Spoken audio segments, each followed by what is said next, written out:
యోహాను సువార్త 18వ అధ్యాయము 37వ వచనము. అందుకు పిలాతు, నీవు రాజువా అని ఆయన అడగగా, నీవన్నట్టే నేను రాజునే. యేసు ప్రభుని అప్పటికే కొట్టారు, కొరడాలతో కొట్టారు, ముళ్ళ కిరీటం నెత్తిన పెట్టారు, రక్తవర్ణపు వస్త్రాన్ని చుట్టారు, రక్తం కారుతూ చాలా పరితాపమైన బాధకరమైన పరిస్థితుల్లో ఉన్న యేసు ప్రభువును చూసి పిలాతు అడుగుతున్నాడు, నువ్వు రాజువా? నీవన్నట్టే నేను రాజునే. మరి ఏది నీ రాజరికం? మరి ఏది నీ అధికారం? మరి ఏది నీ శక్తి అని రెట్టించి అడిగినప్పుడు ముందు వచనంలో చెప్పాడు 36లో, నా రాజ్యము ఈ లోక సంబంధమైనది కాదు.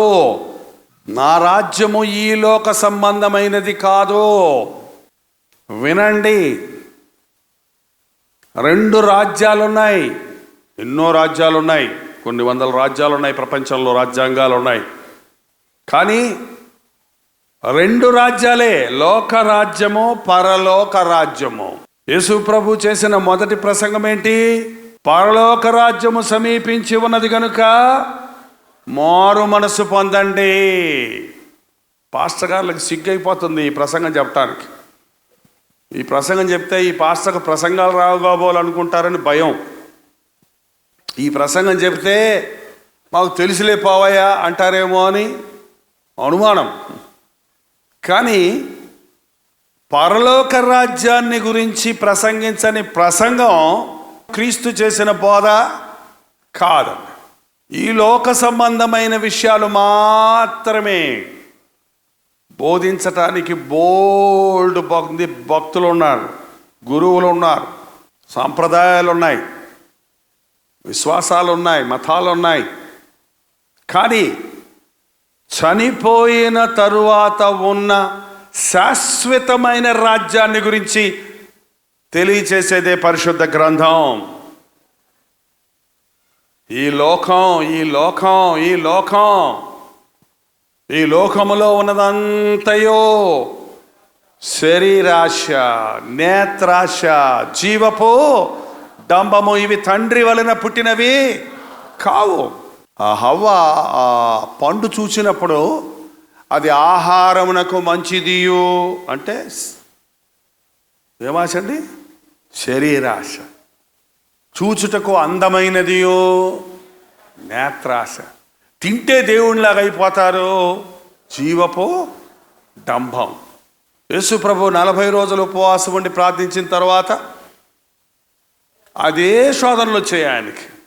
నువ్వు దేవుని కుమారుడు అయితే ఈ రాళ్ళు రొట్టెలుగా చేసుకొని తిను. ఏమాశ? శరీరాశ. కొండ మీదకు తీసుకుని వెళ్ళి ఈ రాజ్యాలన్నీ నావే, ఇవన్నీ నీకు ఇచ్చేస్తాను, నాకు మొక్కు. ఏమాశ? నేత్రాశ. నీవు దేవుని కుమారుడు అయితే ఈ శిఖరం మీద నుంచి దూకు, దేవదూతలు నన్ను పట్టుకుంటాయి కదా. ఏమాశ? ఏంటంటే అది గర్వము. అవును, నేను దేవుని కుమారుణ్ణి. ప్రభువు వాటిని మూడిని జయించాడు. ఈరోజు ప్రతి క్రైస్తవుడు, యేసునందు విశ్వాసం ఉంచిన వాడు వీటిని జయించాలి. ఏమండి? నోరూరిందంతా తింటాం, చూసిందల్లా కొంటాం, జీవితంలో గొప్పగా ఉండటం అనేది, లోకంలో గొప్పతనాలు కోరటం అనేది లోకానుసారమైనది కానీ పరసంబంధమైనది కాదు. ఎంతమంది పరలోక రాజ్యంలో నేను గొప్పవాడిగా ఉండాలి అని ఆశపడుతున్నాం? చాలామంది ఉన్నారు. దేవుని స్తోత్రం. ఒక తల్లి తన 2 కుమారుల్ని ప్రభు దగ్గర తీసుకొచ్చి, ప్రభువా, ఈ నా కుమారులిద్దరు మంచి ఆఫీసర్ అవ్వాలని అన్నారా? ఏమన్నారు? నీ రాజ్యములో కుడి పక్కన ఒకళ్ళు, ఎడం పక్కన ఒకళ్ళు కూర్చోవాలి. నీకో రాజ్యం ఉంది, నువ్వు రాజువి. నీ రాజ్యం శాశ్వతమైన రాజ్యం. ఆ పరలోక రాజ్యంలో నా బిడ్డలు గొప్పవారిగా ఉండాలి. ఎంతమంది తల్లిదండ్రులు మీ బిడ్డల కొరకు అలాంటి ఆశలు కలిగి ఉన్నారు? ఎంతమంది తల్లులు మీ బిడ్డలను దేవుని సేవకి ఇచ్చారు? చాలామంది తల్లులు నాకు చెప్పే మాట ఏంటంటే, నేను పుట్టినప్పుడే ఇచ్చానయ్యా, కడుపులో ఉన్నప్పుడే వాడు అడ్డం తిరిగాడంటే ప్రభువా బతికితే నీ సేవకి ఇస్తానన్నానయ్యా, పుట్టినప్పుడు ఒక ప్రమాదం జరిగితే ఈ బిడ్డ సరిగా లేడు అని చెప్తే దేవా నీకు సమర్పించుకుంటానంటే బాగుపడ్డాడయ్యా, నన్నేం చేయమంటావయ్యా, ఇవాళ పెద్దవాడు అయినప్పుడు వీడు నా మాట వినటం లేదు. నీవు నీ బిడ్డను చిన్నప్పటి నుండి దేవుని యందు భయభక్తుల్లో పెంచుతున్నావా? పెంచుతున్నావు. అయినా వినటం లేదు. అయినా విడువక ప్రార్థించు, తప్పక దేవుడు నీ బిడ్డను మారుస్తాడు.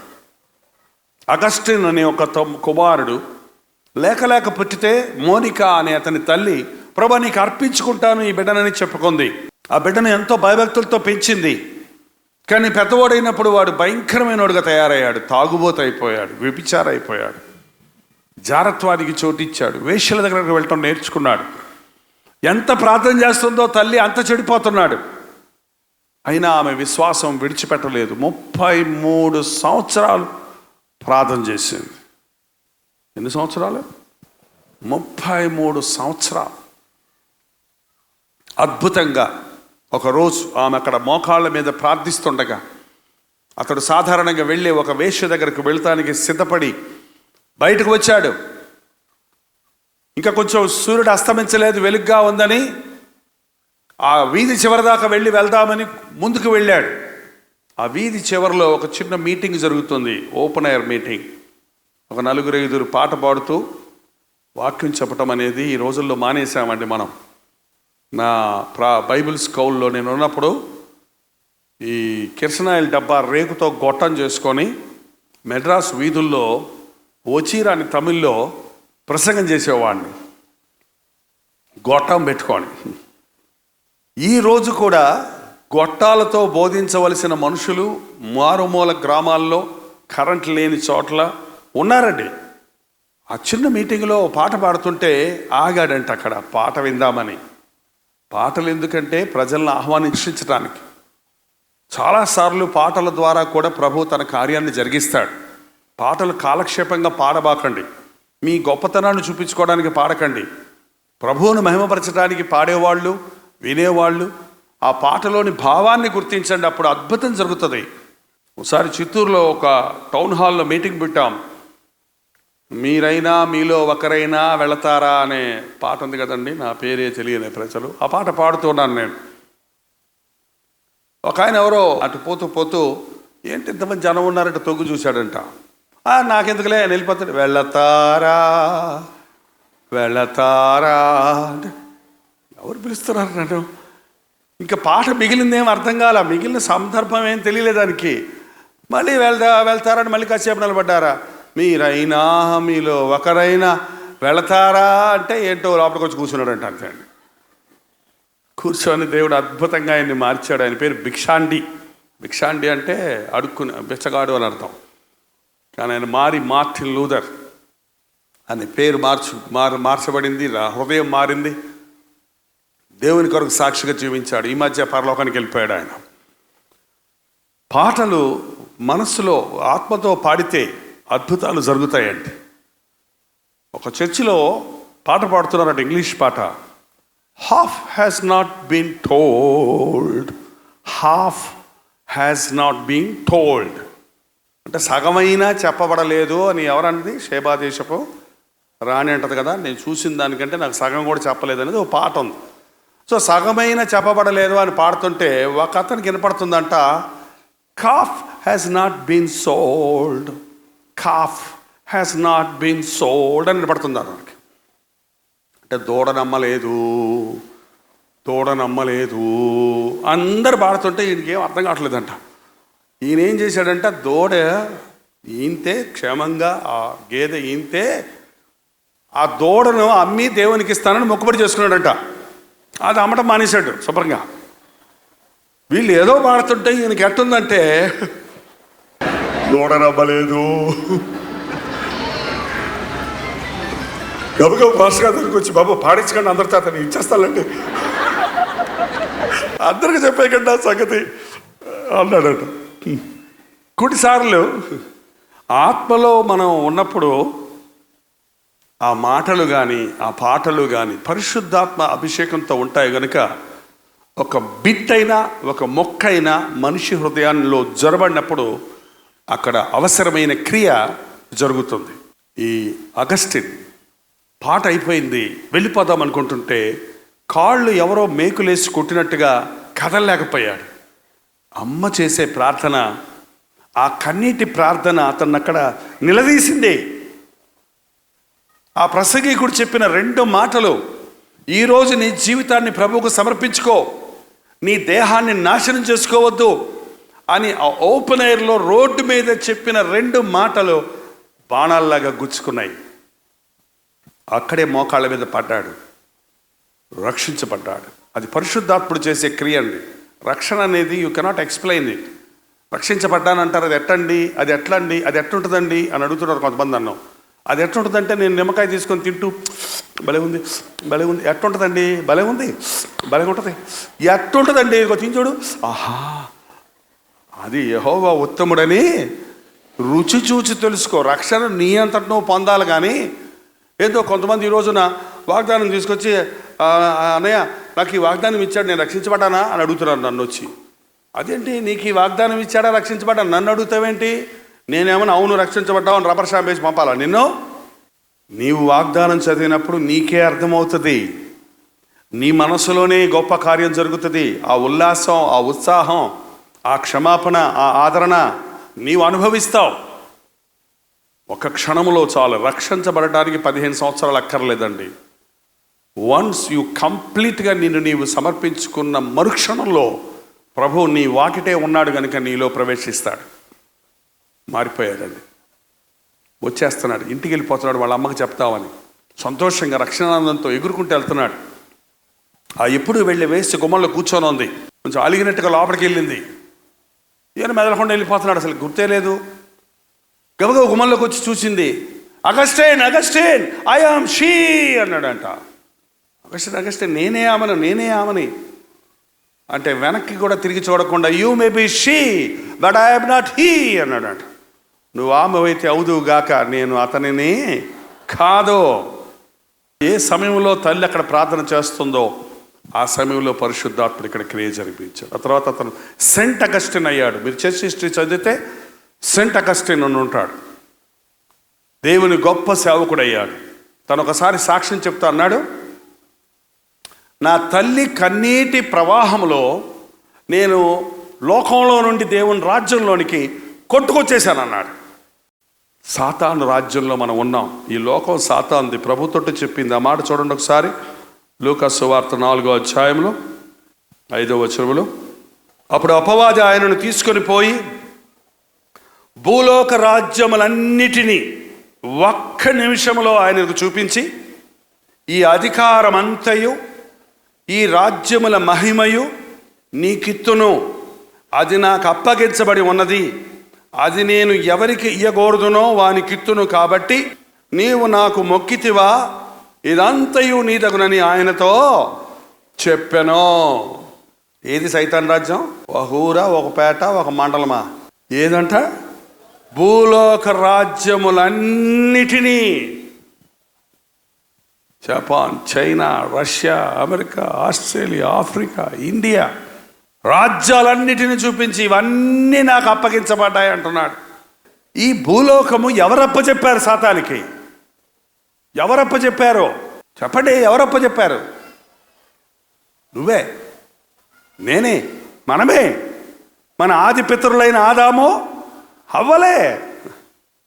సైతానికి దేవుడు ఇవ్వలేదు రాజ్యం, మానవుడికి ఇచ్చాడు. తన స్వరూపంలో తన ఆకారంలో చేసి ఈ భూమిని ఈ భూమిని ఏలండి మీరు, పరిపాలించండి మీరు, స్వాధీనపరుచుకోండి, స్వతంత్రించుకోండి. ఈ కుక్క, నక్క, పులి, సింహం నువ్వేం చెబితే వింటాయి. సిట్ అంటే సిట్టు, స్టాండ్ అంటే స్టాండ్. మీకు తెలుసండి వాటన్నిటికీ పేరు పెట్టింది ఎవరో? అంటే సింహం కూడా నోరు మూసుకొచ్చిందా తాకాడించుకుంటూ? మనం సింహం కాదు, బల్లిని చూసి భయపడిపోతాం మనం. వాటన్నిటినీ మనం చెప్పినట్టు వినాలండి. ఇవాళ వాటికి మనం భయపడిపోతున్నాం. కారణం దేవుడు ఏలమని అధికారం ఇస్తే ఆ అధికారమనే కీ తీసుకెళ్ళి సైతాన్ చేతుల్లో పెట్టారు వాళ్ళు. అందుకని ఇప్పుడు అది వాడి చేతుల్లో ఉంది. చాలాసార్లు మనకి మంచి బంగారపు నగలు చేయిస్తారు, అమ్మగారో అత్తగారో భర్తగారో. ఏమంటే అవి తీసుకెళ్ళి ఎక్కడ పెడతారో తాకట్టుకు పెట్టుకుంటారు. ఆ తాకట్టు నిమ్మంటే ఏం చేస్తాడు వాడు? వడ్డీ కట్టు, అసలు కట్టు. తినటానికే తిండి లేదు, నీకేం కట్టేదిరా నాయనా. మనం అలాగే తాకట్టు పడిపోయాం సాతానికి. రోకలయ్యకవే మీరు అమ్మబడితిరి, ఓరకనే మీరు అమ్మబడితిరి, సాతానికి మీరు లోబడిపోయారు. సమస్తం వాడి చేతులకు అప్పచెప్పేశాం.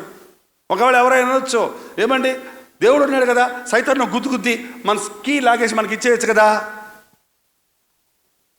కదండి.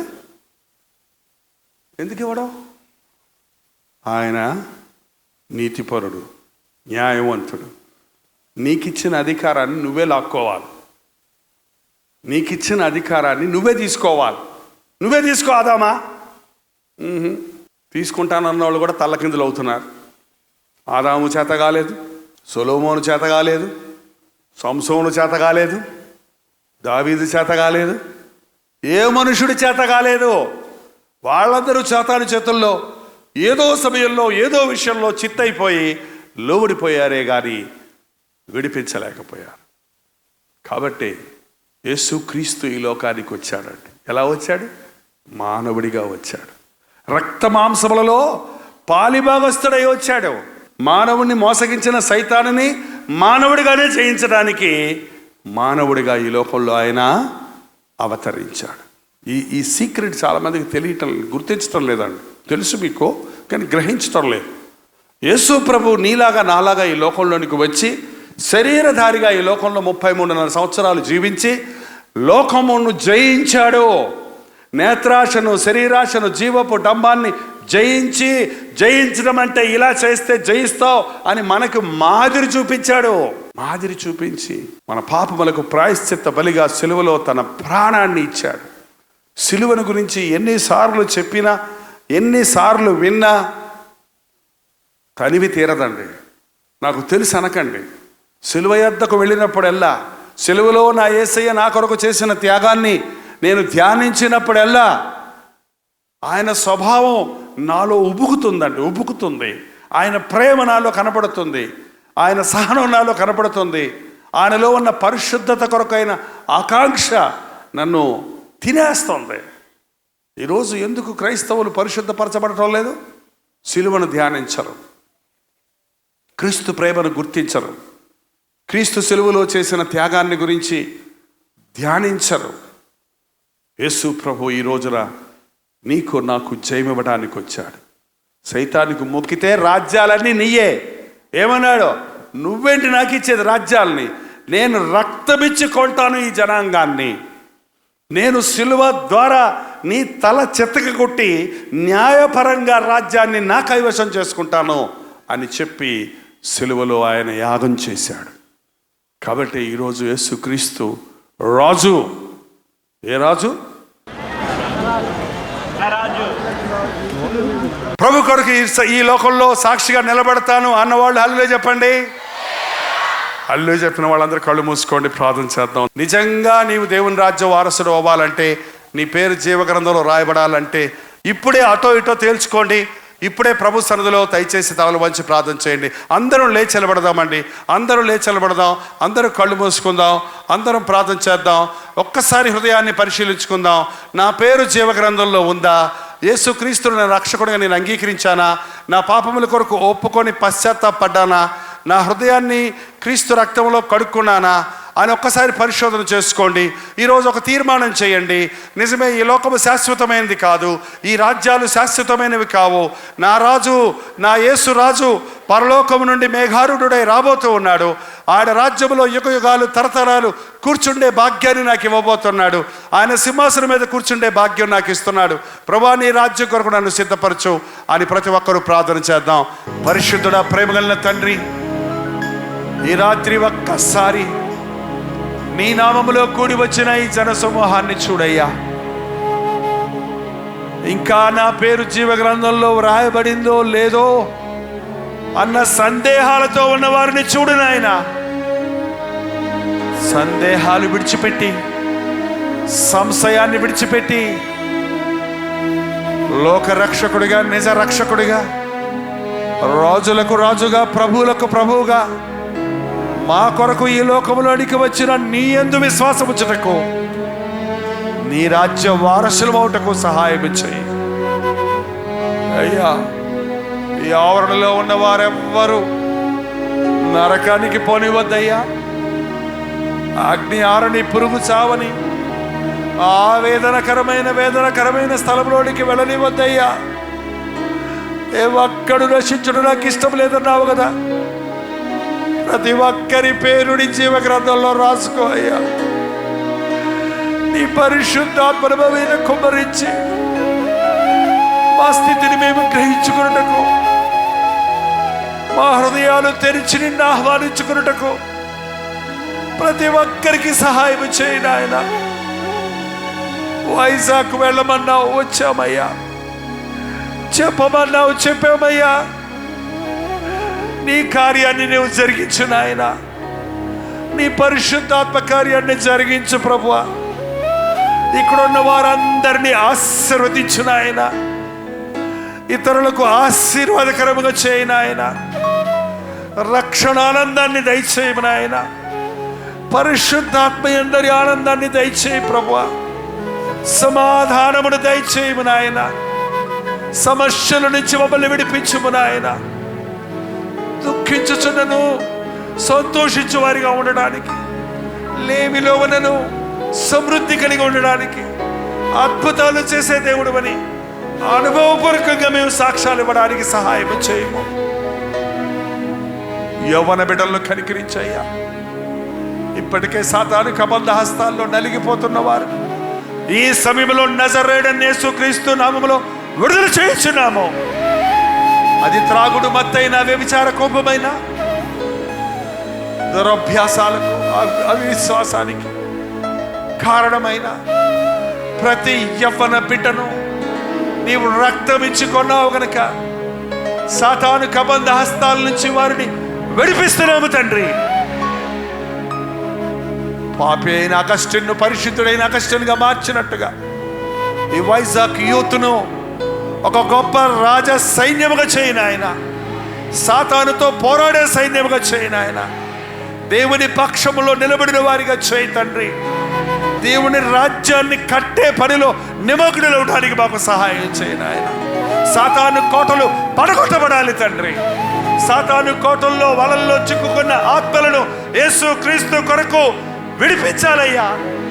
సాతాను కోటలు ఖాళీ అవ్వాలి నాయన. దేవుని రాజ్యం నింపబడాలయ్యా. ఆ ప్రక్రియలో మమ్మల్ని వాడుకో తండ్రి. ఆ పని కొరకు మమ్మల్ని వాడుకోనైనా క్రీస్తు యొక్క మంచి సైనికుడి వలె పోరాడటానికి మాకు సహాయం చేయము. ప్రార్థనలో పోరాడే వారిని మా మధ్య లేపనాయన. సువార్త ప్రకటనలో ఉన్నది ఉన్నట్టుగా ప్రకటించే బోధకులను మా మధ్య నుంచి లేపనాయన. ఈ సత్యము కొరకు నిలబడి క్రీస్తు సాక్షి ఇలా జీవిస్తాడని యథార్థంగా జీవించే అధికారులను, ఆఫీసర్స్ను, ఉన్నతమైన స్థానాల్లో ఉన్నవారిని లేపనాయన. నేను, నా ఇంటి వారు యెహోవానే సేవించుదుము అన్న రీతిగా మా కుటుంబాలను నీ కొరకు నిలబెట్టుకును తండ్రి. దేశం కొరకు విజ్ఞాపన చేసే నెహమ్యాలాగా, దేశం కోసం కన్నీరు కార్చే ఎస్తరులాగా మేము, మా సంఘాలు, మేము, మా తోటి విశ్వాసులు మా దేశము కొరకు ప్రలాపించడానికి సహాయం చేయను ఆయన. మీరు అక్కడ అతి సమీపంగా ఉంది. సకల జనులకు సువార్త అందించబడాలని కోరుకున్నావు. ఆ ప్రక్రియలో మమ్మల్ని ఒక్కొక్కరిని వాడుకోడు ఆయన. నీవు రాజుకు రాజుల రాజుగా మేఘారూఢుడివై వచ్చినప్పుడు మేమును ఎత్తబడు వధువు సంఘములో ఉండినట్లుగా మా ఒక్కొక్కరిని సిద్ధపరచము తండ్రి. నిశ్చితమైతే నీ రాకడ ఆలస్యమైతే మరలా ఈ భూలోకంలో మేము కలుసుకున్నట్లుగా నీ రాజ్యములో నిరంతరము మీతో పాటు నివసించే భాగ్యమును పొందినట్లుగా మా ఒక్కొక్కరికి సహాయము చేయమని యేసు క్రీస్తు నామములో అడుగుచున్నాము తండ్రి. మన తండ్రి అయిన దేవుని యొక్క ప్రేమయు, కుమారుడైన క్రీస్తు యొక్క కృపయు, ఆదరణకర్త అయిన పరిశుద్ధాత్మ యొక్క సహవాసమును కుడి వచ్చిన మనందరికీ ఇప్పుడును సదాకాలమును తోడై ఉండునుగాక. ఆమేన్, ఆమేన్, ఆమేన్.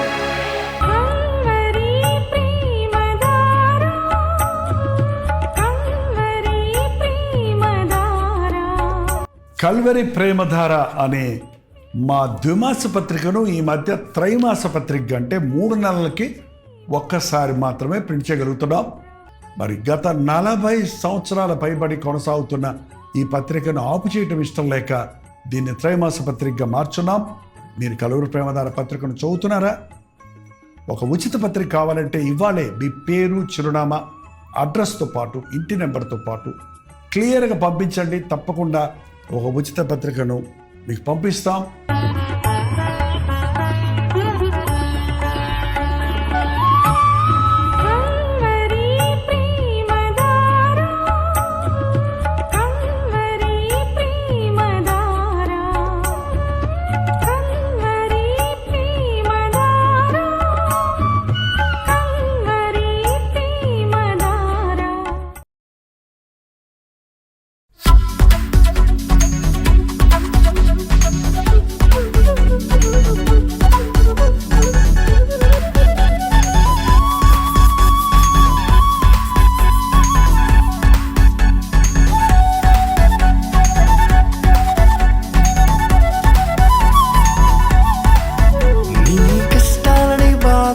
శ్రమలన్నీ తీర్చే అనాథుడు యేసే.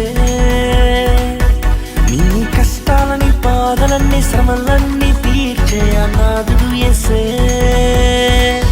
ఆది నుండి ఉన్నవాడు ఆ దేవుడు, అద్భుతాలు చేసేవాడు నా